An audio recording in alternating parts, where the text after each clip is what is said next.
So I'm here with Esmeralda Brown, and we just finished a special session, a side session, and I would love to hear about your work with the UN and how you have connected us, and obviously with United Methodist Women. So yes, just Well, my name is Esmeralda Brown, and I am a native from Panama of Caribbean descent. And I have been here at the Church Center for the UN, um, working particularly for the United Methodist Women for the last 32 years. And there are many issues that I had to address based on the resolutions that United Methodist Women and the board as a whole have had on, as I said, most of the issues that affect people around the world. But in particular, we have been very much concerned about the issues of Indigenous peoples. And I think that United Methodist Women became much more concerned because we had Indigenous people come in long before the Permanent Forum to the US and to the United Nations to present the issue of human rights violations and the disappearances of Indigenous peoples, the mass graves that existed, and needed a voice. And working here, I one day was informed that there was a young woman, Indigenous woman from Guatemala, and her name was Rigoberta Menchutum, and that she had all this information that she wanted to bring, but she did not speak English well. In fact, she didn't even speak Spanish well. She spoke her Quechua language. And someone told her in the region that I worked here and was to look for me, and that I worked for a very good women's organization. So that was a very good reference for us. So when she came and I met her, and by the time we were over, I was crying because I could not believe of the atrocities that human beings go through in this world, and especially in that region that I came from, Latin America. To hear someone directly from Guatemala tell me that there was over 150 indigenous persons massacred and maybe mass graves, many detained, many disappeared. And I decided that it was one of the issues that United Methodist Women would have to really take on strongly through my person. And I was authorized that yes, United Methodist Women walked with women, walked with the people. And we went to Geneva in many instances to accompany Indigenous peoples, take their cases. And because we're accredited to the UN, the board, the General Board of Global Ministries had the accreditation. And we accompanied Indigenous peoples and other peoples because we also had a war in Central America in the 80s. And there were a lot of atrocities. And one of my functions, besides representing the board and United Methodist Women at the United Nations, we also had the responsibilities to share the information with United Methodists around the United States. So, of course, I participated in the board meetings, in events that we held, or we would be invited to speak. And a lot of information we tried to get out there. So our constituency knew that there was a lot of work being done, and therefore they took on the actions that was requested. And we might not have been able to save everybody, but we were instrumental for governments to know that indigenous peoples and other people in the world were not alone. That we will try for our the policies, the interventionist policies that our governments held had to be changed. And for those that might not have had clear policies, needed to understand what was happening and what was our concern as human beings. So 32 years I spent doing a lot for my portfolio. And I'm very satisfied. 17 years later, we are still, even though I'm not working here, but I'm still calling, accompanying Indigenous peoples. Uh, 17 years ago, we were the ones that held the first meeting with the World Council of Churches, Bishop Poma, who is Methodist also, and he was in Geneva. Open up the space for Indigenous people who came and that they could have a space to meet. As of now, they had no other place to go. This building is a blessing from heaven. Yeah, this is home away from home for the Indigenous people. But we also host the Global Indigenous Women's Caucus and the Global Indigenous Peoples Caucus. Takes place on the weekend, always prior to the UN. And we do the orientation, the strategy, and therefore, when they go to the UN for the next 2 weeks, they are pretty much prepared. Over 3,000 Indigenous people attend this session. Yes. Now, what are you doing right now? Because I'm retired, Yeah. I'm Oh, are you? retired from the United Methodist, Mm-hmm. but I'm not retired from the work that I have been doing, especially in my region, Latin America and the Caribbean.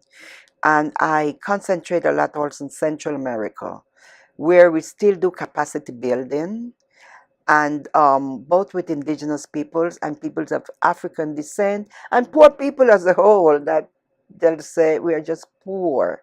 So I do orientation with them as to the work, the international work that we do here. I share the information, and besides that, because they're communities, and to give hope that yes, the changes can take place, and they are surely learning to be much more independent from, dependent on that government is going to help them. I said, no, you can do it. So it's just a good feeling to know, and the respect, and I'm honored now to be considered like an elder within the communities. And I come from the region that being an elder means a lot. And for my people and for Indigenous people and African, because I feel like you bring a lot of knowledge.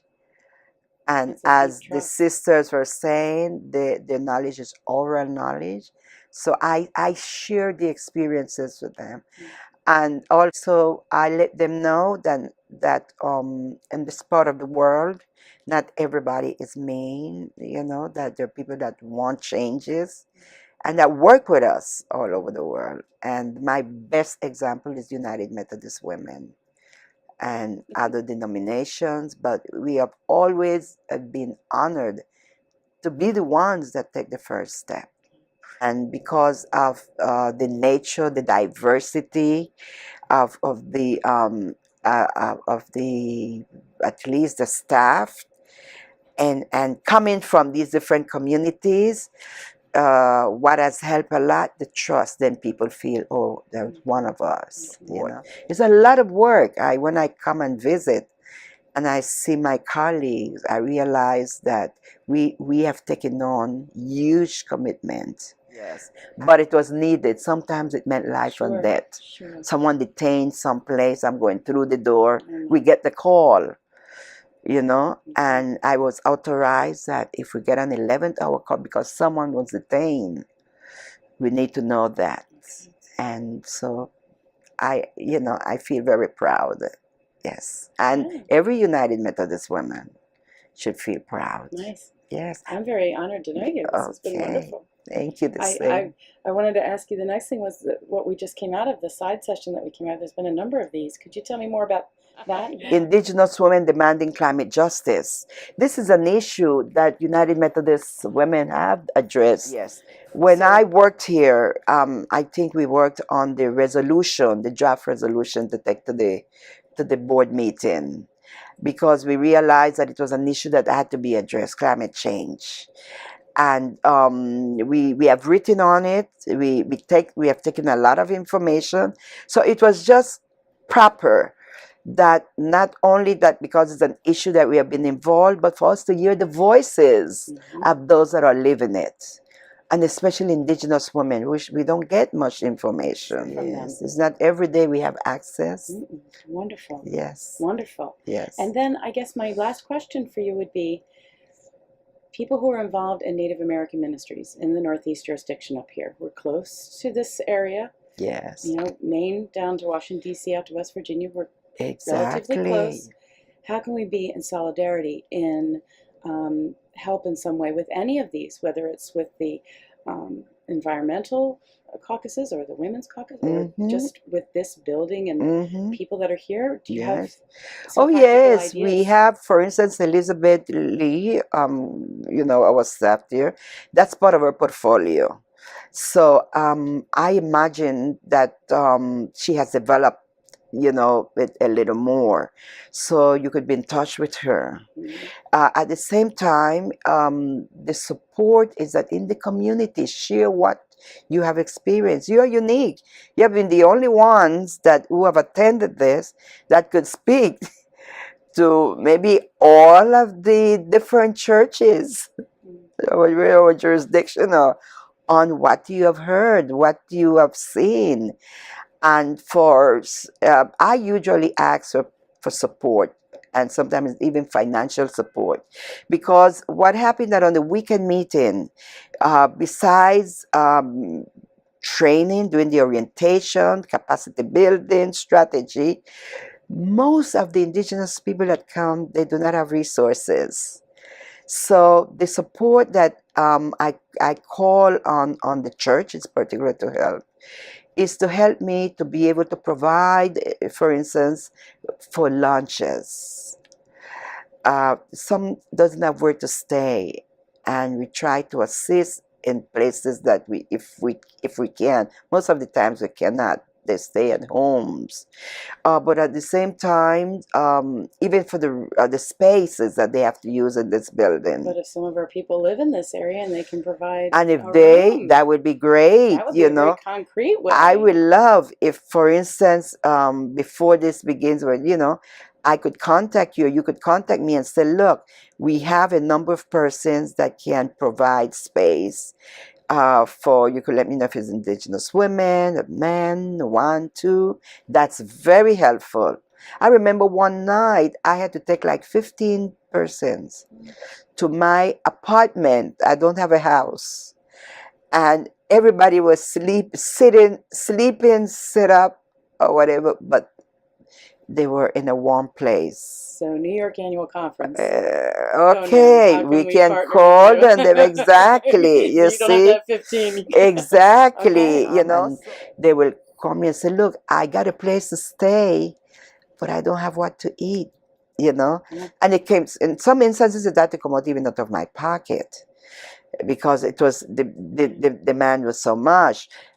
So you know, always remember that even sometimes the financial contribution is helpful for me to get the Metro card to get from where they're going.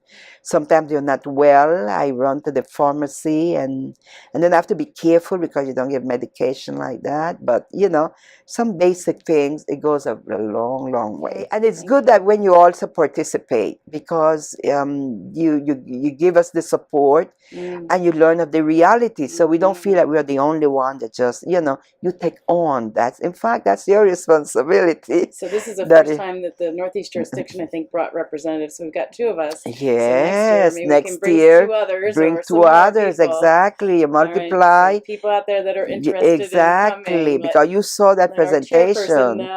You wouldn't have gotten the opportunity to meet someone from Africa.